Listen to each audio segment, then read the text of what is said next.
Hello বন্ধুরা, কেমন আছেন? আপনারা নিশ্চয়ই ভালো আছেন। তো আমিও ভালো আছি। তো আজকে সকালবেলায় আমি যে রান্নাগুলো করেছি সেটাই আপনাদের এক এক করে দেখাবো।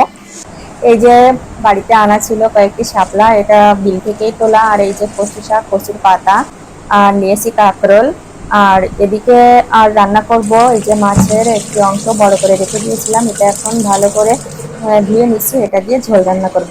তো একসাথে আমি সবগুলো সবজি কেটে নিয়েছি, এক এক করে শাপলা, কাঁকরোল, আর এই যে মাছ, মাছের সাথে আলু আছে, আর কচুর পাতাগুলো কেটে নিয়েছি, কেটে।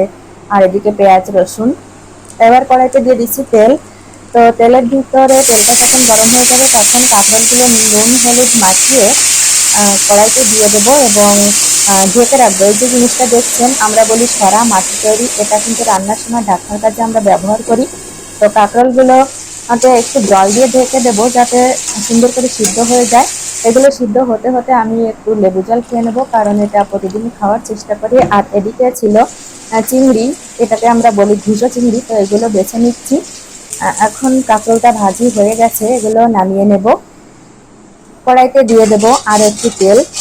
তেলের ভিতর কাঁচা মরিচ, রসুন আর সেই ছোটো চিংড়িগুলো একসাথে নুন হলুদ দিয়ে কিছু সময় ভালো করে নেড়ে চেড়ে যখন এরকম বাদামি হয়ে আসবে তখন কেটে রাখা শাপলাগুলো দিয়ে দেবো।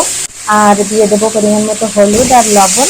এবার আস্তে আস্তে কিছু সময় ধরে নেড়ে চেড়ে যখন সেদ্ধ হয়ে যাবে তখন নামিয়ে রাখবো। এবার রান্না করবো কচুর পাতা। তো কচুর পাতাগুলো প্রথমে কড়াইতে দিয়ে অল্প একটু লবণ আর জল দিয়ে সিদ্ধ করে নেব, সিদ্ধ করে এখন নামিয়ে রাখছি।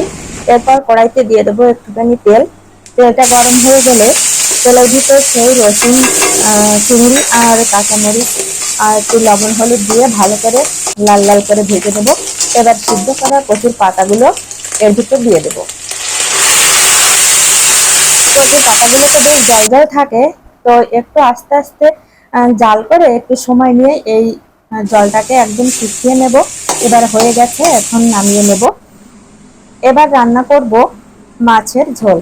তো মাছগুলো প্রথমে তেলের ভিতর দিয়ে ভালো করে লাল লাল করে ভেজে নিচ্ছি। এই যে মাছগুলো ভাজা হয়ে গেছে, এখন কড়াইতে পেঁয়াজ, রসুন, আদা, শুকনো মরিচের সাথে গোটা আলু দিয়ে কিছু সময় কষিয়ে জল দিয়ে দেবো। জলটা যখন ভালো করে ফুটে যাবে তখন ভাজা মাছগুলো দিয়ে দেবো।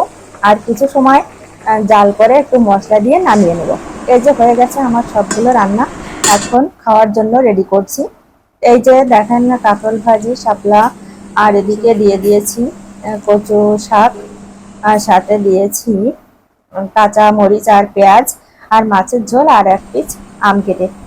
তো আজকে সকালের খাবারটা কেমন লাগলো সবাই জানাবেন প্লিজ। Tata, bye bye.